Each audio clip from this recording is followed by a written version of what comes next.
പ്രിയപ്പെട്ടവർ, ഇത് കോഴിക്കോട് മിഷ്കാൽ പള്ളി. ഈ പള്ളിയിൽ ഞാൻ ഇന്ന് എത്തിയിട്ടുള്ളത് വളരെ പ്രധാനപ്പെട്ട ഒരു പരിപാടിയിൽ പങ്കെടുക്കാൻ. പ്രധാനപ്പെട്ട പരിപാടി എന്ന് പറഞ്ഞാൽ നാളത്തെ നമ്മുടെ ചരിത്രത്തിൽ തങ്കലിപികളാൽ എഴുതി ചേർക്കപ്പെടാൻ പോകുന്ന ഒരു സംഗതിക്ക് വേണ്ടിയിട്ടാണ്. ചായ വിതരണവും മറ്റുമൊക്കെയാണ് നടന്നുകൊണ്ടിരിക്കുന്നത്. ഒരുപാട് ആളുകൾ സന്നിഹിതരായിട്ടുണ്ട്. അതിനിടയിലാണ് ഇദ്ദേഹത്തിന്റെ കടന്നുവരവ്.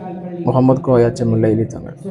ഇദ്ദേഹത്തെ കോഴിക്കോട് മിഷ്കാൽ പള്ളി കേന്ദ്രീകരിച്ചിട്ടുള്ള മുഖ്യ കാദിയായി, കോഴിക്കോട് മുഖ്യ കാദിയായി തിരഞ്ഞെടുക്കുന്ന പരിപാടിയിലാണ് നമ്മൾ ഉള്ളത്. പ്രസംഗികരോടൊക്കെ പ്രസംഗം നടന്നുകൊണ്ടിരിക്കുന്നു. ഇത് ഇപ്പോഴത്തെ സാമൂതിരിപ്പാടിന്റെ പ്രതിനിധിയാണ്. അതിനിടയിൽ ഈ തലപ്പാവ് ധരിച്ച് അദ്ദേഹം അധികാരം ഏറ്റെടുത്തു. പിന്നെ ഈ അംഗവസ്ത്രവും ധരിച്ചു.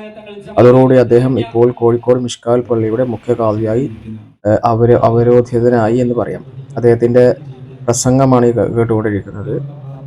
പരിപാടിക്ക് ശേഷം പുറത്തെ ഖാദിമാരെ കുറിച്ചിട്ടുള്ള ചിത്രപ്രദർശനം കണ്ടു. അതിനുശേഷം പ്രസ് കോൺഫറൻസും.